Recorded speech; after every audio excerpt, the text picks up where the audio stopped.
So in the recap section, what we will do is we will just try to revise what we did yesterday, what were the uh, numerical, what were the topics we did, and how the derivation was done. In a very short, briefly, we will discuss that. Then I had given you one task yesterday, that is parallel grouping of cells, identical sales है, ठीक है ना. Parallel grouping of identical sales जब हम लगाएंगे तो कैसे बनेगा इक्वेशन, ठीक है. एक numerical will discuss. This numerical is actually combination of cells का ही है. उस न्यूमेरिकल को करने से पहले, न्यूमेरिकल को पहले देखेंगे, then after that we will try to see this topic, mixed grouping of cells. Then we will try to, I'll try to explain this numerical, then you will do this numerical in the slip test. That is we are doing today, right? So is tarah se what will happen is, if you see the syllabus here, we have done all these topics in current electricity, and we are here now, combination of cells in series and parallel. तो ये topic यहाँ पर खत्म हो जाएगा, right. Then this topic, Kirchhoff's law and simple application, Wheatstone bridge, meter bridge, these are very important. So next our next lessons will be based on this only. Next classes will be, right. तो आज हम combination of cells in series and parallel, इसको हम we will try to complete. Okay. Now let me check how many have joined. Okay, 16 आ जाए, बाकी आते रहेंगे. I'll continue. Now see, we'll just have a recap.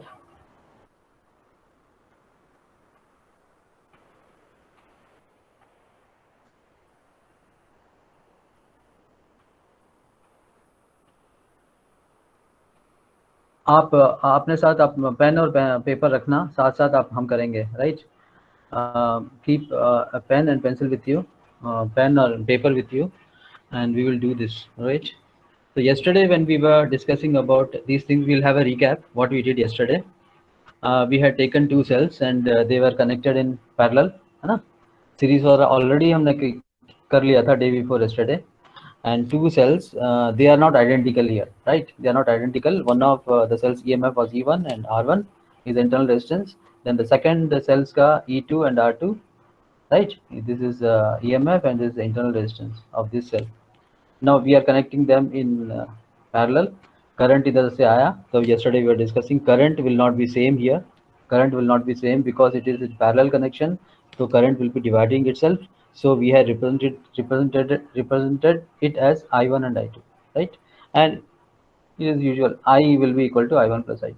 Whatever I is there, this only will be divided on the basis of how much hindrance here it is facing, right.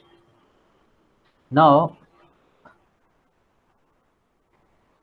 see, this one we are trying to make one equivalent cell like this. Okay, when we are making an equivalent cell like this, then what is happening, V will be equal to VB1. We had calculated the potential for the first cell, then potential for the second cell, we got this expression, then for the second cell we got this expression. Now we had put this value of I1 and I2, this I1 and I2 in this one, which where is the expression, this one, I1 plus I2 equal to I.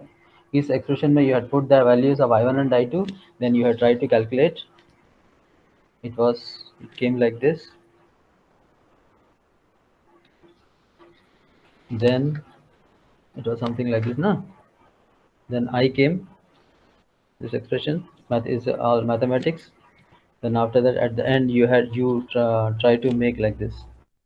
The expression came like this: V equal to, क्योंकि यहाँ पर rearrange किया आपने, rearrange करने के बाद you had calculated the potential, right? And if you are replacing by a single cell, then what will be E equivalent, what will be R equivalent? That इस expression को इस expression के साथ, कौन सा expression था? ये वाला एक्सप्रेशन E माइनस आई R1 है ना, ये वाला एक्सप्रेशन था. तो इस एक्सप्रेशन के साथ इसको कंपेयर किया, कंपेयर करने से you will find that E equivalent is equal to E1 R2 plus E2 R1 by R1 plus R2 आया. देन R इक्वलेंट इतना आया. This we did yesterday, right. Then we did कि one condition we had taken कि when the cells are identical, when we are connecting the cells like this and we are finding that the cells are identical, in that case how the expression will be. So you had put the value and you came to know that E equivalent is equal to E and R equivalent जो है R equivalent is equal to, it comes out to be R by 2. ये numericals के काम आएगा. After that we had taken one small topic. Which one? कि if identical cells, ये identical cells हैं सारे, identical cells को अगर हम series में connect कर देते हैं with an external resistance, then what will happen? So you calculated ये वाला formula, सीधे सीधे ये वाला formula, series वाला, sorry, series वाला formula आपने लगा दिया था. लगाने के बाद आपने total resistance calculate किया था, then I calculate किया, ये आया. ठीक है. Then R less than, very less than, अगर दो केसेस लिए थे हमने, दो केसेस लिए थे, यहाँ पर आई कैलकुलेट किया पहले केस के लिए जहाँ पर आर जो है वो बहुत छोटा है, आर को निगलेक्ट कर दिया एक्सटर्नल रेजिस्टेंस को, right. Then you calculated this, then this N R again you have neglected, R capital R is very much greater than that, then capital R very much greater than, internal resistance को neglect किया, then you got this expression. Clear? यहाँ तक किया था. फिर मैंने आपको बताया था कि आप पैरेलल ग्रुपिंग ऑफ सेल्स में अगर मान लो n आइडेंटिकल सेल्स हैं, n आइडेंटिकल हैं, ठीक है, आइडेंटिकल है और हमको पैरेलल ग्रुपिंग करनी है, तो उस केस में हम कैसे करेंगे? This I had given you as homework. कितने लोगों ने किया बता दो थोड़ा. किसी ने किया तो जवाब दो.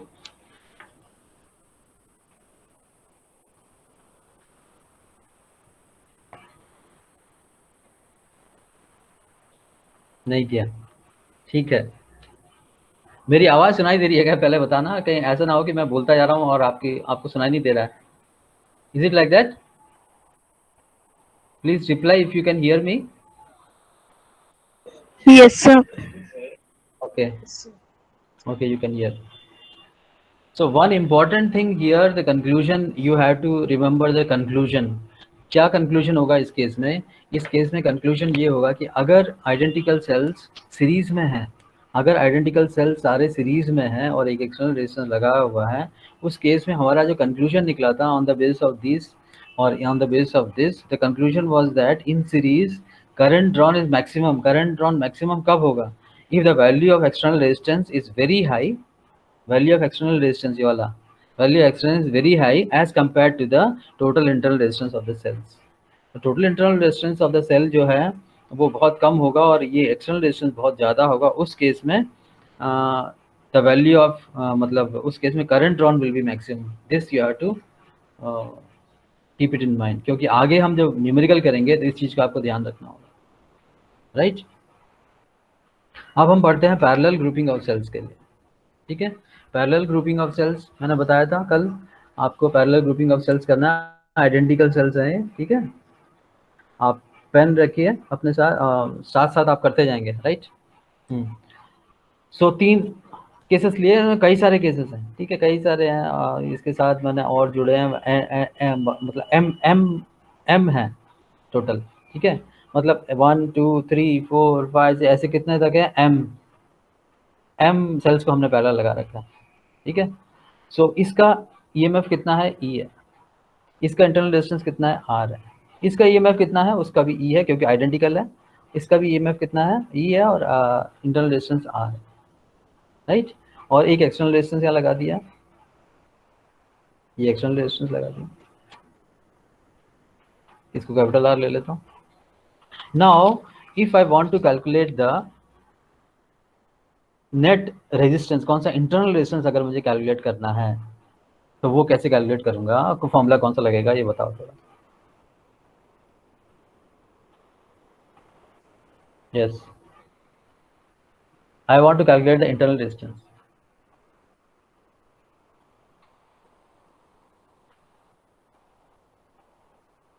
कैसे आएगा?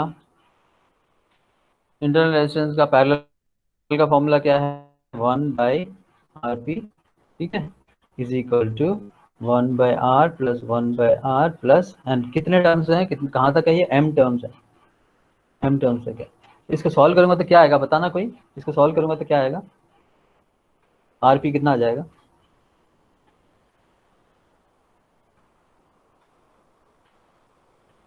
या 1/rp कितना आएगा बता दो, चलो 1/rp कितना आएगा सॉल्व करने से, एनीवन।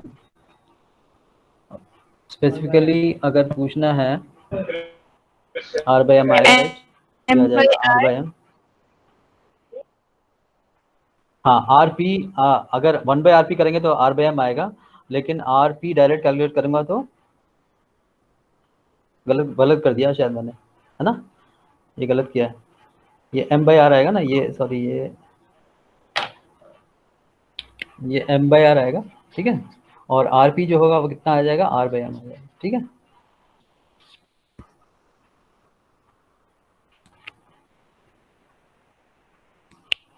यहाँ तक क्लियर है, यहाँ तक क्लियर है ना, ये इंटरनल yes रेजिस्टेंस sir. निकाला हमने, ओके इंटरनल रेजिस्टेंस निकाला है। ये पूरा जो पूरा का पूरा जो सेल्स हैं अगर हम पैरेलल में कर देते हैं और फिर इसका इंटरनल रेजिस्टेंस कैलकुलेट करते हैं, किसका, सेल्स का जो इंटरनल रेजिस्टेंस कैलकुलेट करेंगे तो फॉर्मूला तो वही लगेगा, बिल्कुल वैसे ही है जैसे रेजिस्टेंस रखे हुए हैं पैरेलल में, तो formula will be same. So it will come out rp equal to r/m, जिसमें m क्या चीज़ है, नंबर ऑफ सेल्स है जो पैरेलल में लगे हुए हैं। अब R जो है, अब बताना मुझे एक बात कि कैपिटल R और एंड RP ये सीरीज में है कि पैरेलल में है।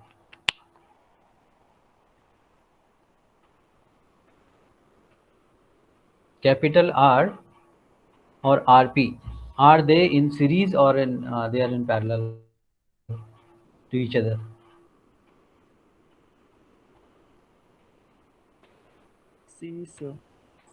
सीरीज, गुड, ये सीरीज में है क्योंकि इसका अगर इक्विवेलेंट मैं बनाऊंगा, इसका इक्विवेलेंट बन गया तो ये बना इसका इक्विवेलेंट, मान लो ये इसका इक्विवेलेंट है और नीचे क्या है, नीचे रेजिस्टेंस है, एक्सटर्नल रेजिस्टेंस, ये क्या हुआ, सीरीज ही हुआ है, पैरेलल तो हुआ नहीं है, ठीक है।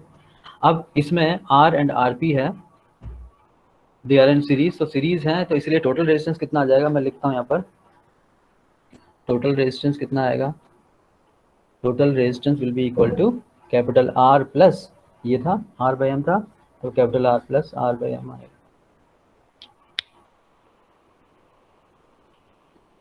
Note it down,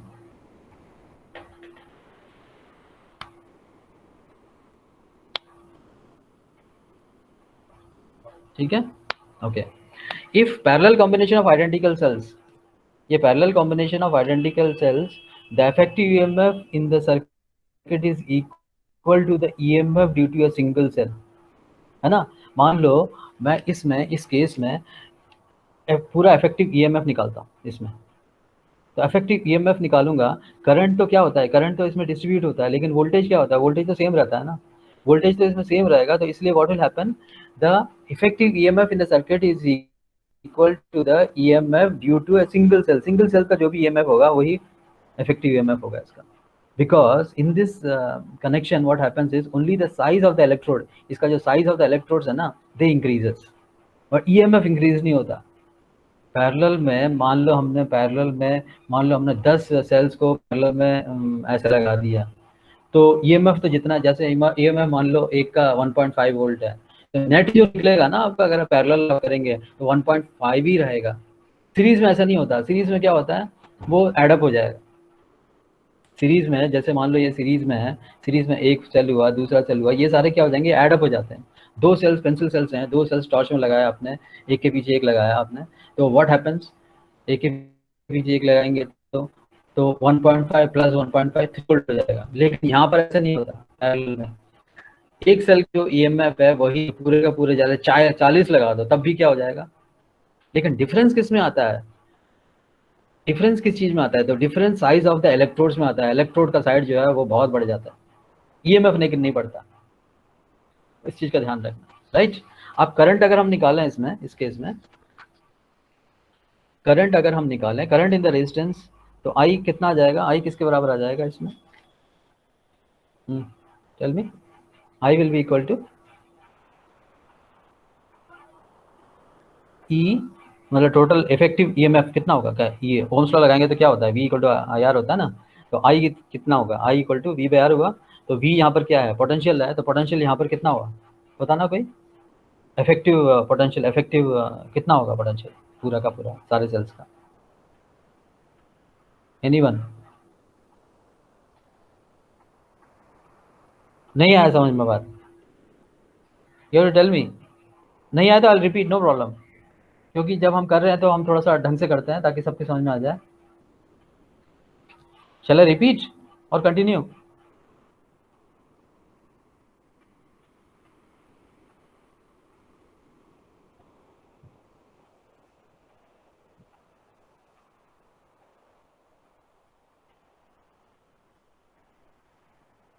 See, just let me ask individually. I'll ask someone. Okay. दयामा है क्या पूछते हैं? दयामा से पूछते हैं। Yes, दयामा है। Are you there? दयामा है।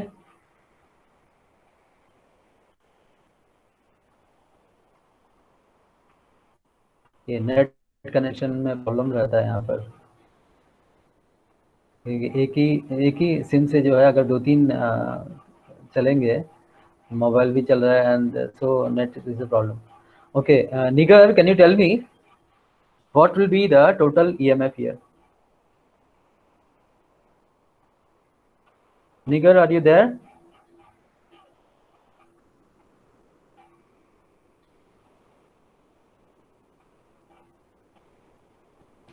Yeah, I was asking that we had connected all these batteries, all these cells in parallel, right? All these cells in parallel, and I was trying to explain here कि whenever you are connecting these cells in parallel, one thing always increases. What is that? The size of the electrodes actually increases, and the EMF remains the same.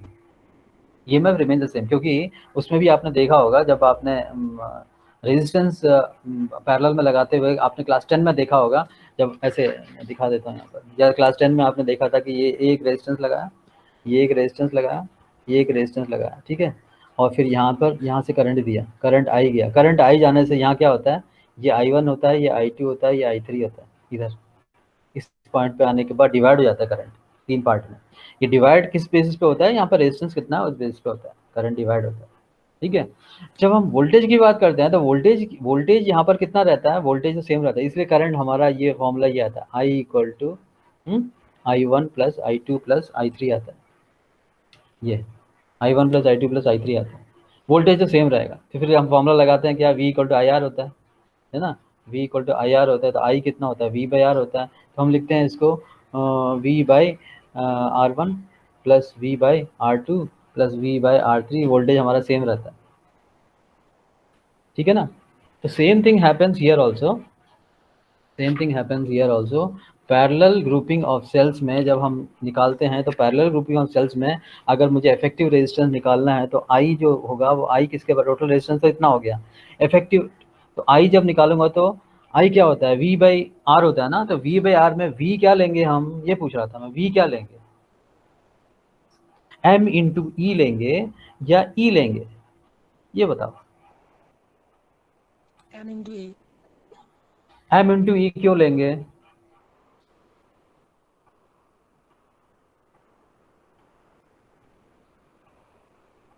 बताओ कोई, M into ई क्यों लेंगे? क्या वहां पर सारे के सारे सारा का सारा जो है ईएमएफ जुड़ जा रहा है क्या?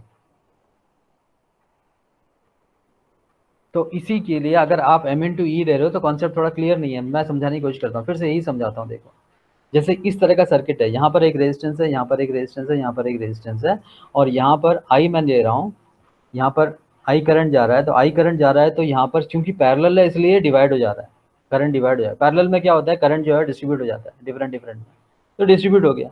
वोल्टेज की जब बात करेंगे तो यहाँ पर क्या वोल्टेज होगा, यहाँ पर क्या वोल्टेज होगा, यहाँ पर क्या होगा, सारा का सारा सेम रहेगा, वोल्टेज सारा सेम रहेगा। तो नेट इफेक्टिव अगर मुझे वोल्टेज निकालना है तो क्या हो जाएगा, वो तो V होगा, 3V नहीं होगा, V होगा, इसके लिए भी V होगा, इसके लिए V होगा, इसके लिए V होगा, सेम होगा, तो इसीलिए तो यहाँ पर V आता है। अब यहाँ की बात करें, यहाँ पर भी E है, यहाँ पर भी E है, यहाँ पर भी E है, नेट जो है अगर मैं EMF की बात करूँ तो listen carefully, I am again repeating, if parallel combination of identical cells, we are talking about this, the effective EMF in the circuit is equal to the EMF due to a single cell. Effective EMF जो होगा वो EMF due to a single cell, because in this connection only the size of the electrodes increases but not the EMF. Now tell me, anyone, what will be here? It will be ME or E? Anyone? E, yeah. So E by, अच्छा बाकी resistance तो क्या है, net resistance तो ये है, तो मैं लिख देता हूँ R plus R by M. Good, ये आ गया हमारा। इसको मैं रीराइट करके लिख सकता हूँ, इसको रेसिप्रोकल है तो इसको रीराइट करके मैं एम ई बाय, नोट करो इसको, M E by M R, ये क्रॉस मल्टीप्लाई किया यहाँ पर, प्लस आर आ जाएगा, ये आ जाएगा आपका expression. Note it down. So this will be our expression.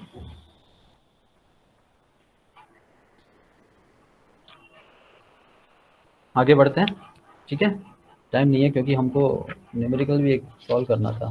Okay, मैं इसको ऐसे रख देता हूँ सो दैट ये रेफरेंस में रहेगा हमारे। Okay, now see two cases, जैसे उसमें सीरीज में हमने 2 केस किए थे, ऐसे ही हमने यहाँ पर 2 केसेस ले लेंगे। केस 1 लिख लो। केस 1 क्या होगा, R is very much less than, यार भाई इंटरनल रेजिस्टेंस वाला, तो आई कितना हो जाएगा, चेक कर लो, एम ई बाई आर आएगा।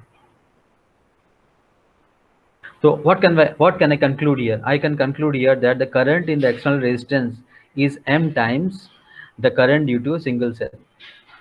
ये तो है ही, करंट जो है वो किसके बराबर है, M times the current due to a single cell, क्योंकि E बाई आर क्या चीज है, एक सिंगल सेल का क्या है, करंट है। ये तो हुआ ना, E बाई आर क्या हुआ, E क्या है, EMF ऑफ सेल, R क्या है, ये मतलब internal resistance of a single cell, तो E बाई आर तो I हुआ। इसका मतलब मैं लिख सकता हूँ कि करंट जो है, I can say that current is the external resistance in, sorry, current is the in the external resistance is M times, क्या ना बोल सकता हूँ, M times the current due to a single cell, this can be a single cell. Case 2 ले लो। Case 2 में क्या लेंगे, if R is very much less than, मतलब कैपिटल R जो है बहुत ज्यादा है एक्सटर्नल रेजिस्टेंस, उस केस में what will be, I will be equal to M E by M R, ठीक है, तो ई बाई आर आ जाएगा सीधे। Now here also again I can conclude what, so the current in the external resistance is same as the current due to a single cell,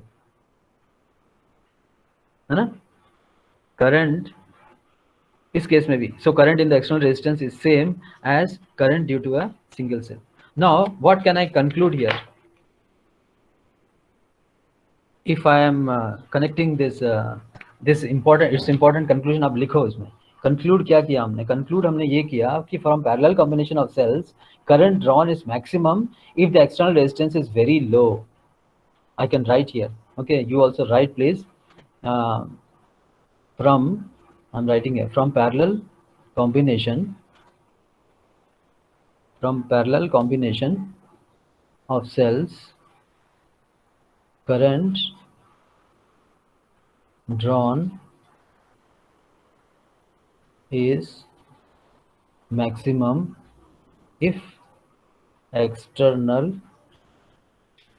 if external resistance, ठीक है, is very low as compared to the total internal resistance of cell,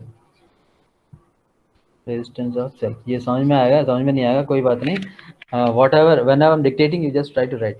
So from parallel combination of cells current drawn is maximum if external resistance is very low as compared to the total internal resistance. external resistance बहुत ज़्यादा कम होगा तब जाके current drawn जो है maximum रहेगा, किस case में, पैरेलल। लेकिन हमको करंट कम क्यों चाहिए, हमको तो ज़्यादा चाहिए, है ना। तो अब ये वाला कंक्लूजन और पहले जो सीरीज वाला कंक्लूजन है, इसके बेसिस पे ही हमको एक टॉपिक अभी समझना होगा। अब देखो सीधा सीधे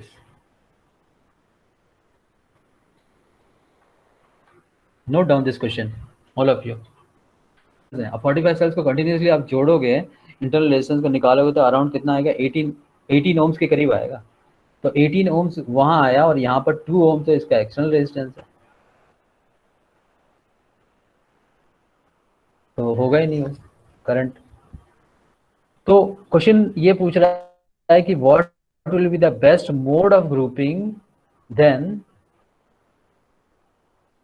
grouping them for maximum current के लिए बेस्ट मोड ऑफ ग्रुपिंग क्या होगा, find the current in the external resistance.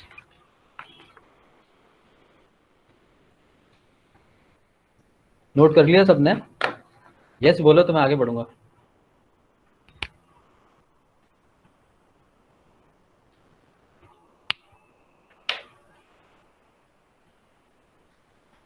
कितने लोग हैं जो कर सकते हैं?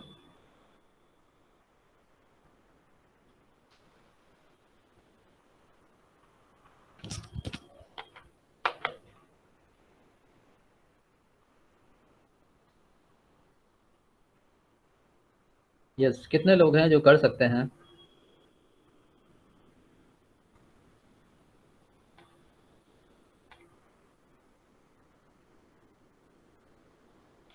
ये कई लोगों ने आंसर सही दिया था, तो इसको मैंने देखा नहीं था एक्चुअल में, क्योंकि मेरा स्क्रीन जो है खाली वो कैमरे को देख रहा था, but most of the answers are correct. तो इस क्वेश्चन को हम कुछ ऐसे करेंगे, please pay attention here. Now see let me draw, no before we are not doing that question now, right? Before doing that question, क्योंकि मैं आपको सीधे सीधे बता सकता हूँ कि इसका फॉर्मूला जो है आरपी जो होता है, उसका फॉर्मूला क्या होता है? उसका फॉर्मूला होता है आरपी इक्वल टू, आरपी नहीं, फॉर्मूला उसका होता है R equal to, sorry, R equal to N R by M, ऐसे करके कुछ आता है, ठीक है? और सीधे सीधे फॉर्मूला लगा देंगे। तो एन क्या चीज़ है? एन नंबर ऑफ सेल्स है जो सीरीज में है। एम क्या है? नंबर ऑफ मतलब पैरेलल में जितने सेल्स लगे हुए हैं वो नंबर ऑफ, ये नंबर ऑफ रोज हैं एक तरह से, और ये नंबर ऑफ कॉलम्स हैं। मतलब समझ रहे हो कि ऐसे ऐसे है, ये जो है वो एम है, और यहाँ पर एक एक में जितने सेल्स लगे हुए हैं वो एन है, ठीक है? और आर क्या इंटरनल रेजिस्टेंस है, तो यहाँ से कैपिटल आर निकल जाएगा। कैपिटल आर जब निकल जाएगा तो नेट रेजिस्टेंस आप निकाल सकते हैं इजीली। लेकिन ये फॉर्मूला कैसे आया वाली बात है कि आप अब ये तो ठीक है, कॉम्पिटिटिव एग्जाम से सीधे सीधे आपने फॉर्मूला याद कर लिया, लेकिन फॉर्मूले को मान लो क्वेश्चन को घुमा के दे दिया, क्वेश्चन को घुमा के दे दिया जिसमें आपको कॉन्सेप्ट, आप जब तक कॉन्सेप्ट आपकी समझ में नहीं आएगा तब तक इस फॉर्मूले में थोड़ा सा वो हो सकता है, वेरिएशन हो सकता है कि क्वेश्चन क्या पूछा है, कैसे पूछा है, वो घुमा देते हैं। जैसे हॉट्स में हायर ऑर्डर जो क्वेश्चंस होते हैं, तो हायर ऑर्डर क्वेश्चंस में तो वो डायरेक्ट क्वेश्चन नहीं देगा, तो थोड़ा सा घुमा देगा। डायरेक्ट क्वेश्चन अगर ऐसा आ गया, इस तरह का क्वेश्चन आ गया, तो मिक्स ग्रुपिंग वाला, तो डायरेक्ट में आप ये लगा सकते हैं, लेकिन थोड़ा सा घुमा दिया तो फिर आपकी समझ में नहीं आएगा कैसे करना। तो उसके लिए डेरिवेशन को समझना बहुत ज़रूरी है। आपको ये समझना बहुत ज़रूरी है कि how this formula has come, कि r equal to n r by m. So for that it's simple actually. I'll not take much time.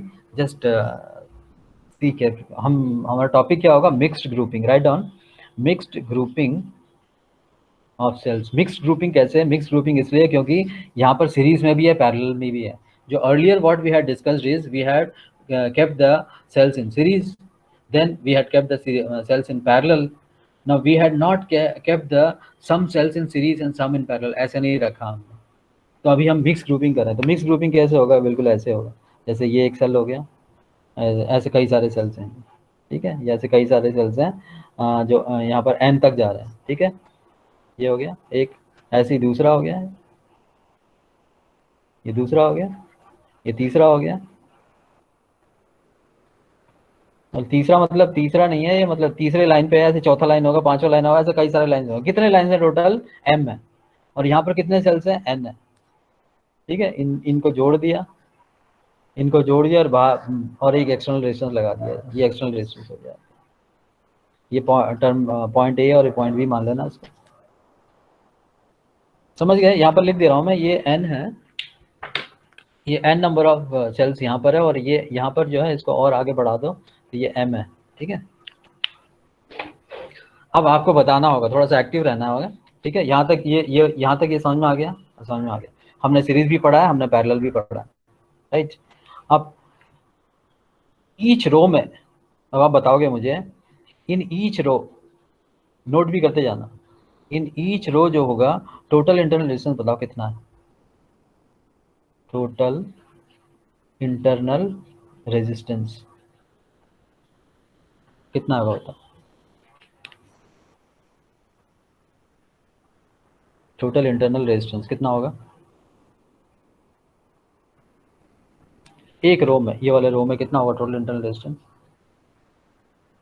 हम लोग मैसेज NR देते हो, एन आर होगा, ठीक है, एन आर हो जाएगा, स्मॉल आर, ठीक है। टोटल ईएमएफ बताओ कितना होगा, टोटल ईएमएफ एक रो में, इस रो में एक रो की बात कर रहे हैं हम, एन ई होगा, ठीक है, गुड, एन ई हो गया। अच्छा, सीरीज मतलब देर आर एम रोज है ना, देर आर एम रोज हुए इन पैरेलल में, एम रोज हुए, तो मैं अब अगर मान लो मुझे निकालना है टोटल इंटरनल रेजिस्टेंस निकालना है, ठीक है, देयरफॉर टोटल इंटरनल रेजिस्टेंस निकालना है, ठीक है, टोटल इंटरनल रेजिस्टेंस निकालना है पूरे का, ठीक है। यहाँ तक का रेजिस्टेंस तो कितना हो गया हमारा, आपने बताया था एन आर हुआ।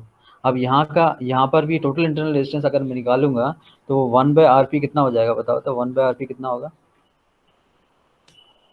मतलब पहले वाले का कितना है, पहले वाले का एन आर है, तो ये हो जाएगा 1/NR, प्लस दूसरे वाले का दूसरे रो में, ये दूसरे रो में यहाँ पर कितना है, यहाँ पर भी उतना ही है, तो ये भी 1/NR हो जाएगा, प्लस एंड सो ऑन करके कितने बार है, एम टर्म्स तक है। तो ये इसको अगर मैं सॉल्व करूंगा तो क्या आएगा बताना, तो सॉल्व NR करूंगा by M। हाँ, आरपी ना, आरपी जो है सीधे लिख देता हूँ, चलो कोई बात नहीं, आरपी इक्वल टू NR/M आ जाएगा, ध्यान रखोगे, ठीक है, मैं तक नोट करूँ।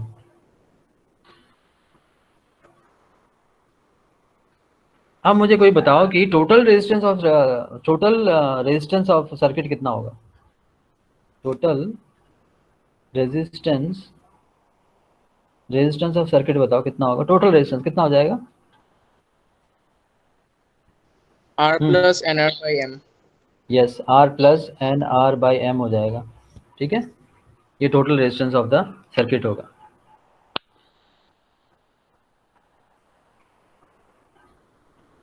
अच्छा, जो हमने अभी डिस्कस किया था, पैरेलल कनेक्शन जब हम दे रहे थे, मैं दिखा देता हूँ, जब पैरेलल कनेक्शन हम दे रहे थे, हमने डिस्कस भी काफ़ी किया था इसमें, मैं आपको बता रहा था कि यहाँ पर जब हम पैरेलल जिसको लेते हैं, पैरेलल कनेक्शन लेते हैं, तो इसमें यहाँ पर कितना आएगा, ये ई आएगा, यहाँ पर ई आया था ना, ये ई कैसे आया था मैंने बताया था आपको, ई जो होगा नेट जो होगा जब हम ईएमएफ इफेक्टिव ईएमएफ निकालेंगे तो वो तो ई रहेगा, क्योंकि पैरेलल में तो वोल्टेज तो सेम रहता है, तो बिल्कुल वही यहाँ पर अगर पैरेलल कॉम्बिनेशन है, इसलिए रोज का जो सेल होगा, since the parallel combination of rows of cells does not affect the EMF of each row, है ना, they do not affect the EMF of each row, so therefore effective EMF of cell बताना अभी कितना होगा, जैसे आपने ये बताया था ना, ये आपने बोला था कि ई होगा, आपने टाइप भी किया कई लोगों ने, ई होगा, यहाँ पर बताना इफेक्टिव ईएमएफ कितना होगा, Any। yes, good, so I'll write here, okay, therefore effective EMF of all cells, है ना, सारे के सारे सेल्स का इफेक्टिव ईएमएफ कितना होगा, वो एन ई होगा, दैट्स इंपॉर्टेंट।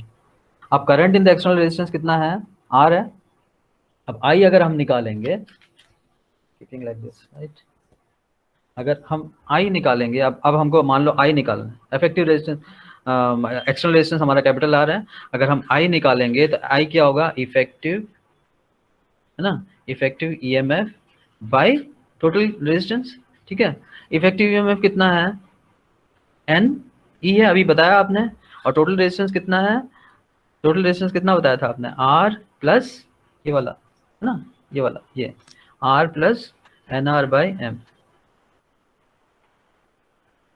क्लियर।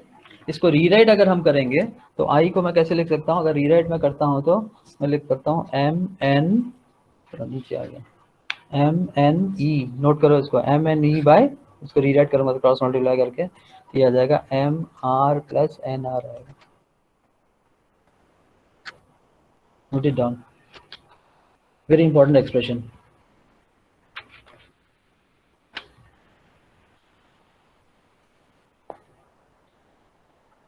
यहाँ तक बताओ किसी को प्रॉब्लम है तो समझने में, कहीं किसी कोई भी एक स्टेप, क्योंकि हम इतना करते हुए आ रहे हैं, इतना करते हुए आ रहे हैं, तो ऐसा नहीं होना चाहिए कि यहाँ कोई कहीं पर कोई स्टेप समझ में नहीं आया, तो यहाँ का अगर समझ में नहीं आया तो फिर यहाँ तक तो फिर पहुँचना बेकार है। फिर अभी पूछ लो किसी को डाउट है तो कहीं पर।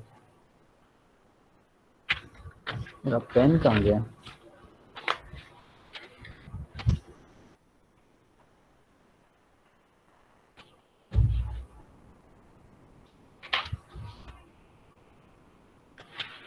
lost my pen only. Okay, right, आगे बढ़ते हैं अब।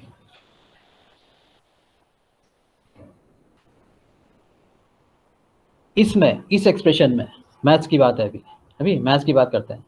इस एक्सप्रेशन में current I will be maximum कब होगा? ये मैक्सिमम करंट आई जो होगा वो मैक्सिमम कब होगा बताना। न्यूमेरिक, ये न्यूमरेटर है, ये डिनोमिनेटर है, तो मैक्सिमम कब होगा?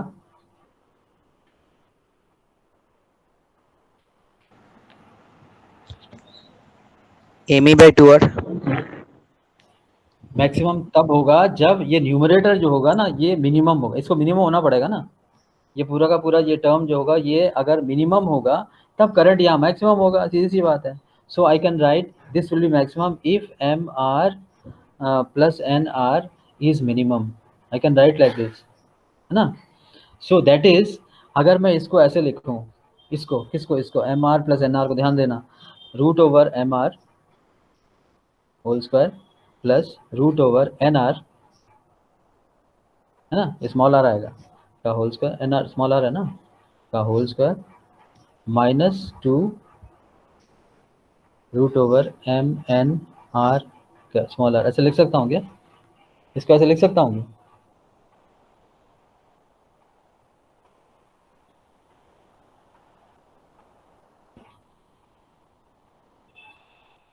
इसको जब सॉल्व करूंगा ना, तो इसको सॉल्व करूंगा तो ये तो MR आ गया, इसको सॉल्व करूंगा तो क्या आ जाएगा, तो NR आ गया, -2 ये एक्स्ट्रा है, तो ये एक्स्ट्रा है, तो इस एक्स्ट्रा को ये फर्दर ये एक्चुअल में ये भी पूरा ये this is not equal to this, है ना, this is not equal to this, तो इसको लिए मुझे जोड़ना पड़ेगा +2 बाहर, +2 रूट MNRR। अभी ठीक है, तो ये होगा, ये कितना होना पड़ेगा, ये मिनिमम होना पड़ेगा। मतलब क्या है, मतलब ये है कि ये न्यूमरेटर को मैंने ऐसे लिख दिया, न्यूमरेटर को ऐसे लिख दिया क्योंकि न्यूमरेटर को, अब मैं कह रहा हूँ कि न्यूमरेटर मिनिमम होना चाहिए, तो दिस विल बी मिनिमम, तो ये मिनिमम होगा तो ये भी मिनिमम होगा। क्यों मिनिमम होगा? क्योंकि यही तो है, ये इसको तो ऐसे लिखा है मैंने, रीराइट किया है बस।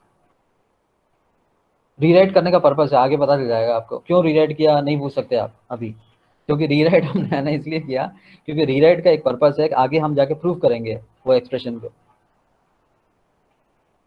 यहाँ तक क्लियर है? बताओ। यहाँ पर फिर क्लियर नहीं है तो फिर हम रुक जाएंगे, यहाँ पर अगर क्लियर नहीं है तो हम रुक जाएंगे। ये वाला एक्सप्रेशन क्लियर है ना सबको? ओके, आगे बढ़ता हूँ मैं। ओके,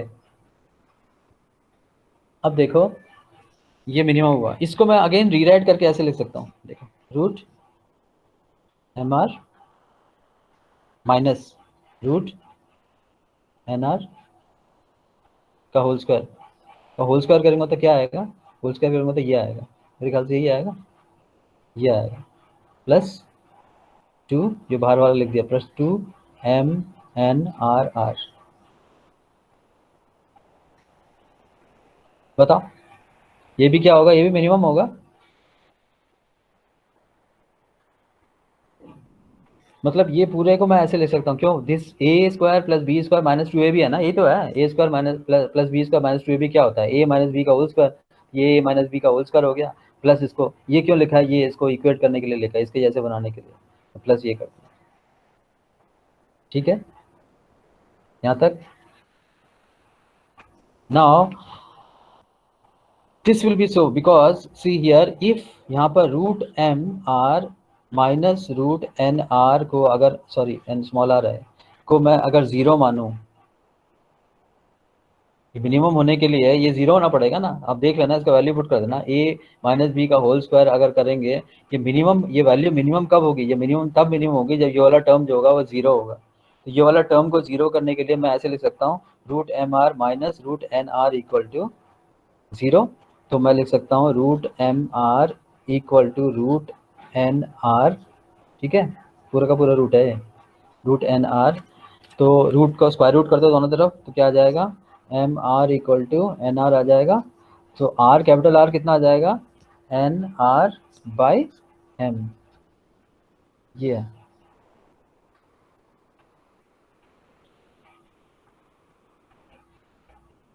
इसका मतलब क्या है, देखो इसका मतलब आपको समझने की कोशिश करनी है।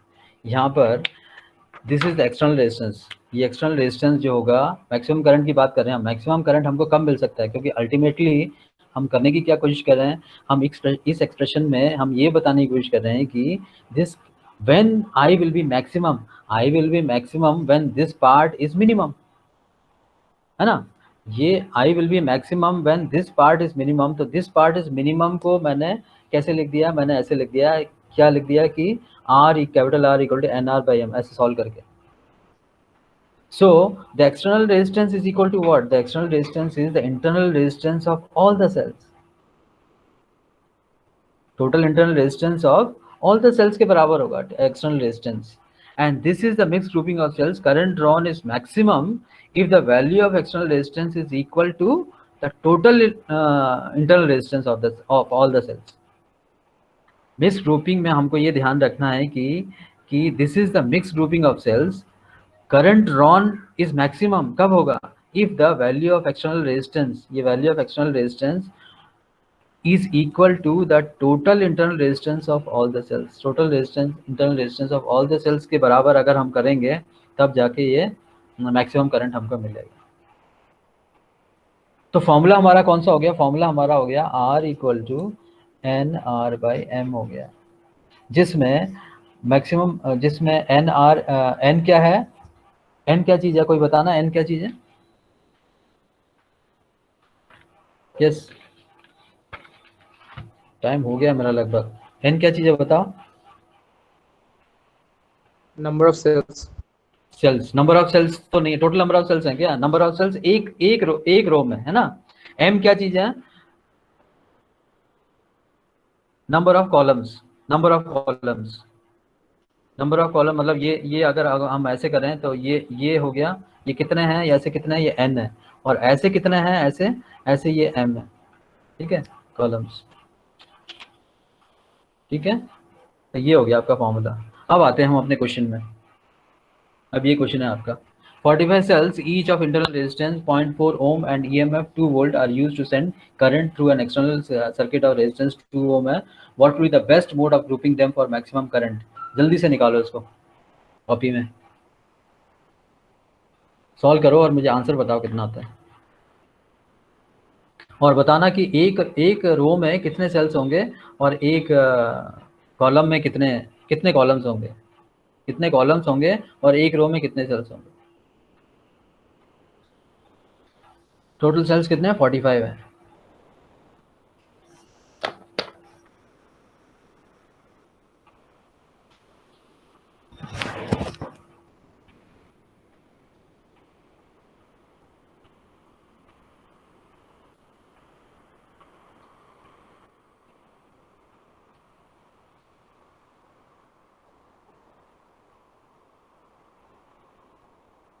करूं, मैं करूं या आप कर रहे हो।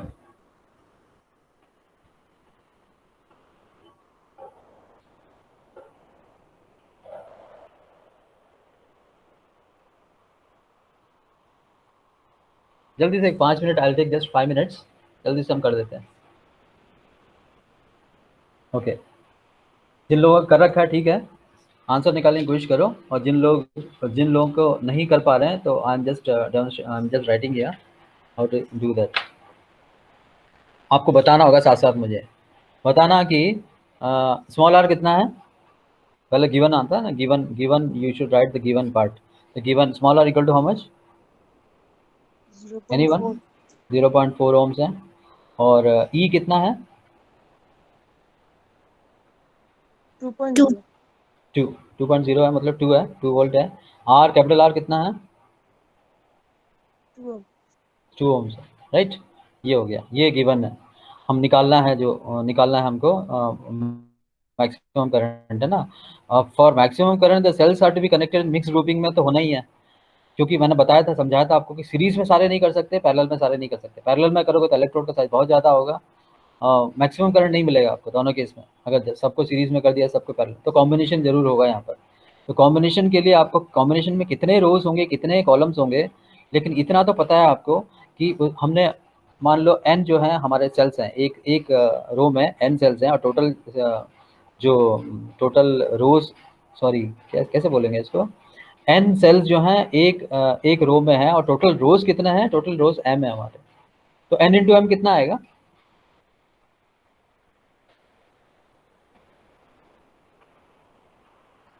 नहीं समझे?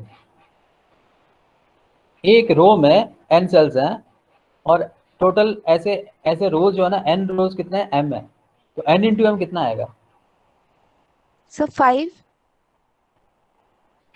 n इंटू m कितना आएगा? सर 45. 45 आएगा, क्योंकि नंबर ऑफ रोज और नंबर ऑफ सेल्स, यहाँ पर जितने सेल्स हैं ये वाले और ये वाले सबको जोड़ेंगे, सबको मल्टीप्लाई करेंगे। ये मान लो यहाँ पर 5 है, यहाँ पर मान लो जो भी है तो 9 है, तो 9 5 45, तो 45 आएंगे, है ना। 45 आया। Let this be question number 1, ठीक है, साथ साथ करते रहना। अब देखो, मैक्सिमम करंट के लिए हमारे पास एक फॉर्मूला था, अभी बताया मैंने। कौन क्या था फॉर्मूला, बताओ कोई एक जना। रेजिस्टेंस जो है, रेजिस्टेंस कितना होना चाहिए for maximum current in a mix grouping? Resistance should be how much? Resistance should be, हाँ टेल मी, अगर आपने नोट किया है तो please tell me what will be the resistance for maximum current in a mix grouping?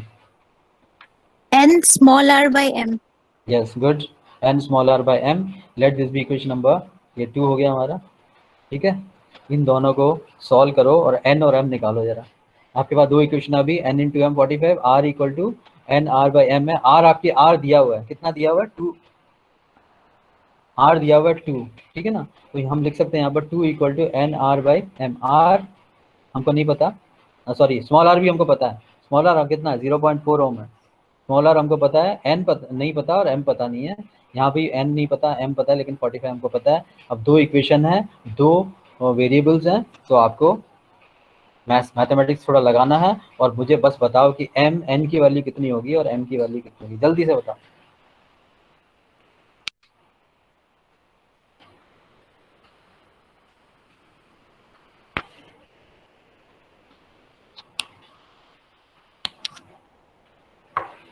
ये mathematics क्या है, क्या linear equation in linear equation of two variables वाला है ना। कितना होगा बताओ जल्दी से। n equals to 3 and n equals to 15. हाँ, m इक्वल टू 3 आएगा, n इक्वल टू 15. 15 आएगा, गुड, यही है। आप देख लेना बाकी लोग। तो ये तो एक पार्ट हो गया क्वेश्चन का। अब दूसरा पार्ट क्या हो गया, आई मैक्सिमम निकालना है हमको। आई मैक्सिमम का फॉर्मूला, सीधा फॉर्मूला है हमारे पास। आई मैक्सिमम का सीधा फॉर्मूला यहाँ पर मैं दिया था, कहाँ है? हाँ,